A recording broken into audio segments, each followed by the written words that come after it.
ইসলাম এই কথাই বলে, কোন সময় কোন মানুষকে ছোট বলে, কোন সময় কোন মানুষকে গোলাম বলে অবজ্ঞা করো না, অর্থহীন বলে অবজ্ঞা করো না।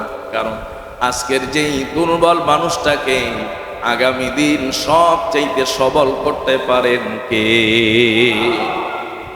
আল্লাহ পাক রব্বুল আলামিন পবিত্র কোরআনুল কারীমে জানিয়েছেন, ওয়াকাযালিকা মাক্কান্না লিইউসুফা ফিল আরদি ওয়ালিনুআল্লিমাহু মিন তা'ওয়িলিল আহাদিস ওয়াল্লাহু গালিবুন আলা আমরিহি ولكن أكثر الناس لا يعلمون।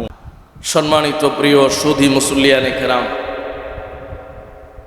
পবিত্র কোরআনুল কারীমের সূরাত ইউসুফ এর তাফসীর নিয়েই আমাদের জুমার ধারাবাহিক আলোচনা চলছে।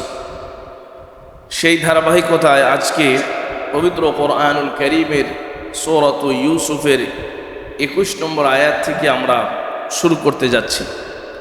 তো আল্লাহ সুবহানাহু ওয়া তাআলা সূরা ইউসুফের 21 নম্বর আয়াতে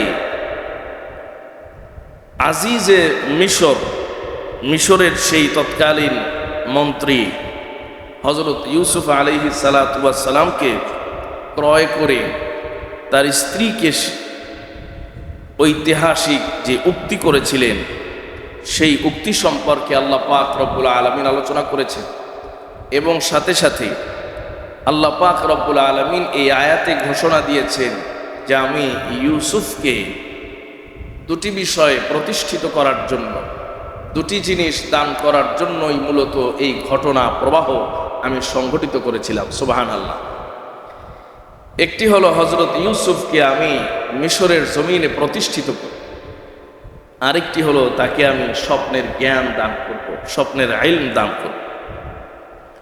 তো আল্লাহ সুবহানাহু ওয়া তাআলা বলেন, ওয়াকালা আল্লাযী ইশতারাহু মিন মিসর লিমরাআতিহি আকরিমি মাসওয়া। মিশরের সেই মন্ত্রী তার স্ত্রীকে বললেন যে এর জন্য ভালো বাসস্থানের ব্যবস্থা করে দাও।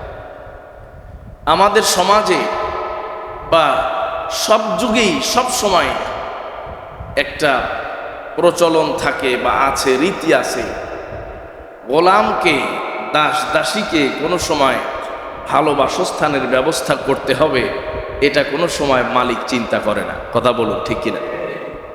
কিন্তু হযরত ইউসুফ আলাইহিস সালাতু ওয়াস সালামের ব্যাপারে এই বিষয়টি উল্টে গেল, যেটা চিরাচরিত নিয়ম। দেখা যায় দারোয়ান সাহেব কি মালিকের বেডরুমে থাকে নাকি বাসার নিচতলায় সিঁড়ির নিচে যে রুম থাকে সেখানে থাকে। ঠিক আগে যেমন দাস দাসীর প্রথা ছিল, দাস দাসীর অবস্থাও এরকম ছিল। তারা বাড়ির কোনো এক কর্নারে, কোনো এক আঙ্গিনার কোনো এক পার্শ্বে সেখানে তারা অবস্থান করত। এটাই ছিল রীতি এবং নীতি এবং নিয়ম। কিন্তু হযরত ইউসুফ আলাইহিস সালাতু ওয়াস সালামও একজন খরিদকৃত, বিক্রিত কৃতদাস, গোলাম। কিন্তু এই গোলামের ব্যাপারে মালিক তার স্ত্রীকে এক ভিন্ন রকম উক্তি করলেন, উপদেশ দিলেন যে আকরিমি মাসওয়া, যে তুমি এই গোলামের জন্য উৎকৃষ্ট, উত্তম, শ্রেষ্ঠ বাসস্থানের ব্যবস্থা করে দাও। সুবহানাল্লাহ। তো আল্লাহ সুবহানাহু ওয়া তাআলা কি কারণে এমনটি করলেন? আজিজে মিশরের সেই মন্ত্রী, এখানে সেই মন্ত্রীর জবান থেকে নিঃসৃত দুটি কথা এসেছে। তিনি বলছেন, আসা আইয়ান ফাআনা, এর দ্বারা আমাদের কোনো উপকার হতে পারে। সুবহানাল্লাহ। কারণ তিনি অনুমান করতে পেরেছিলেন যে আজকে যাকে আমরা গোলাম হিসাবে অবজ্ঞা করব, গোলাম হিসাবে যাকে আমরা অবমূল্যায়ন করব, যেটা আমাদের সমাজের ট্রেডিশন, যে গরিব মানুষকে, সাধারণ শ্রমজীবী, পেশাজীবী, রিক্সাওয়ালা, ভ্যানওয়ালা, ঠেলাওয়ালা, এদেরকে মানুষ মূল্যায়ন করতে চায়। কিন্তু তিনি একজন বিচক্ষণ মানুষ ছিলেন। তিনি বুঝতে পেরেছিলেন যে হয়তো আজকে যাকে আমরা গোলাম হিসাবে অবমূল্যায়ন করব, হতে পারে তিনি আজকের গোলাম, আগামী দিনে আল্লাহ পাক তাকেও আমার চাইতে মর্যাদা দান করতে পারেন। কথা বলুন ঠিক কিনা? এই জন্য মানুষের বাহ্যিক অবস্থান দেখে এবং বর্তমান অবস্থান দেখে তাকে ওইভাবে মূল্যায়ন করা, অবজ্ঞা করা, তুচ্ছ জ্ঞান করা কোনো সময় ঠিক না।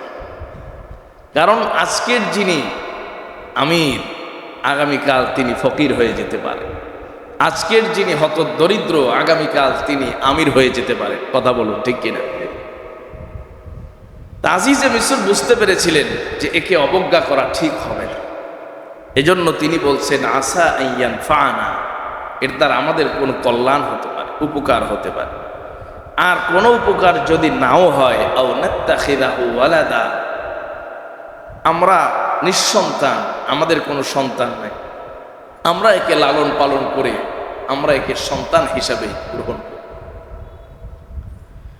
আল্লাহ সুবহানাহু ওয়া তাআলা বলেন ওয়াকালা আল্লাযী ইশতারাহু মিন মিসর লিমরাআতিহি আকরিমি মাসওয়াহু আসা আন ইয়ানফা'না আও নাত্তাখিযাহু ওয়ালাদা وكذلك مكنا ليوسف في الأرض ولنعلمه من تأويل الأحاديث والله غالب على أمره ولكن أكثر الناس لا يعلمون।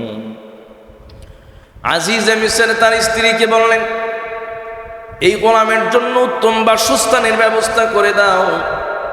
যদিও তিনি গোলাম আর যদিও আমি মালিক, কিন্তু ইসলামের নির্দেশনা হলো গোলাম আর মালিকের মধ্যে কোনো সময় চাকর আর মালিকের সম্পর্ক থাকতে পারে না। ইসলাম বলে গোলাম আর মালিকের মধ্যে সম্পর্ক হবে আপন ভাইয়ের মতো। সুবহানাল্লাহ। গোলাম আর মালিকের মধ্যে সম্পর্ক হবে আপন ভাইয়ের মতো। নবীজি বলেছেন হুম ইখওয়ানুকুম, এরা তোমাদের ভাই। সুবহানাল্লাহ পড়ে। গোলাম আর মালিক যদি ভাই ভাই হয়ে যায়, তাহলে শ্রমিক আর মালিক যদি ভাই ভাই হয়ে যায়, শ্রমিকও কোনো সময় মাজলুম হবে না, মালিকও কোনো সময় জালিম হতে পারে না। কথা বলুন ঠিক কিনা? কারণ একজন ভাই আরেকজনের ভাইয়ের উপরে কোনো সময় জুলুম করতে পারে না, আবার এক ভাই আরেক ভাইয়ের কাজে, কর্মে, অর্থে খেয়ানত করতে পারে। কথা বলুন ঠিক কিনা? এজন্য আজিজে মিসর ঐতিহাসিক উক্তি আল্লাহ পাক রব্বুল আলামিনের কাছে বড্ড পছন্দ হয়েছে, ভালো লেগেছে। আল্লাহ পাক রব্বুল আলামিন কালামে হাকিমে কোট করেছেন, তিনি একজন গোলামকে, তিনি একজন কৃতদাসকে, বিকৃত ক্রয়কৃত দাসকে এমনটা সম্মানিত করলেন যেটা ইসলামের মূল মানসাদ, যেটা ইসলামের মূল দর্শন।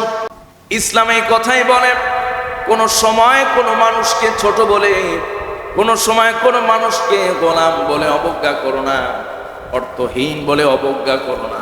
কারণ আজকের যেই দুর্বল মানুষটাকে আগামী দিন সবচেয়ে সবল করতে পারেন কে? আল্লাহ পাক রব্বুল আলামিন পবিত্র কোরআনুল কারীমে জানিয়েছেন ওয়াকাযালিকা মাক্কান্না লিইউসুফা ফিল আরদি ওয়ালিনুআল্লিমাহু মিন তা'ওয়িলিল আহাদিস ওয়াল্লাহু গালিবুন আলা আমরিহি ولكن أكثر الناس لا يعلمون। سبحان الله। আল্লাহ পাক রব্বুল আলামিনের হাবিব নবী করিম সাল্লাল্লাহু আলাইহি ওয়াসাল্লাম গোলাম দাস দাসীদের অধিকার সম্পর্কে কতটা সচেতন ছিলেন তিনি। মৃত্যুর আগ মুহূর্তে নবীজির জবান থেকে মাত্র দুটি বিষয়, দুটি কালিমা আল্লাহ পাক রব্বুল আলামিনের হাবিবের জবান থেকে প্রকাশিত হয়েছে। নবীজি আমার যখন মৃত্যু শয্যায় শায়িত, ওই সময় দুটি জিনিসকে নবীজি ভুলে যান নাই। ওই সময়ও তার সঙ্গে থাকা, তার পাশে থাকা সাহাবীদেরকে নবীজি দুটি বিষয়ে সতর্ক করেছেন, দুটি বিষয়ে তাদেরকে সজাগ করেছেন। নবীজি বলেছেন, আস-সালাত আস-সালাত ওয়া মা মালাকাত আইমানুকুম। আমার ভয় হয় না জানি এই দুইটি বিষয়ের ক্ষেত্রে আমার উম্মত বড় গাফেল হয়ে যাবে। আমার ভয় হয় না জানি এই দুইটি বিষয় আমার উম্মত বড় উদাসীন হয়ে যাবে। এক নাম্বার আস-সালাত আস-সালাত, নামাজ, নামাজ, আমার উম্মতের নামাজ। নবীজি জানতেন আমার একটা সময় আসবে উম্মতদের এমন একটা ঈমানি দুর্বলতা প্রকাশ পেয়ে যাবে। বড় আফসোস লাগে, বড় কষ্ট হয়, হৃদয়ে রক্তক্ষরণ হয়। এই যুগ বেশি দিন আগে, বেশি দূর যেতে হবে না। এই সময়টাকে পাওয়ার জন্য বেশি দিনের প্রয়োজন হয় নাই। মাত্র অল্প কয়েক শত বছরের ব্যবধানে আজকে আমাদের এই সময়ে আমরা সেই নবীজির আশঙ্কার কথাটাকে প্রতীয়মান হতে দেখলাম।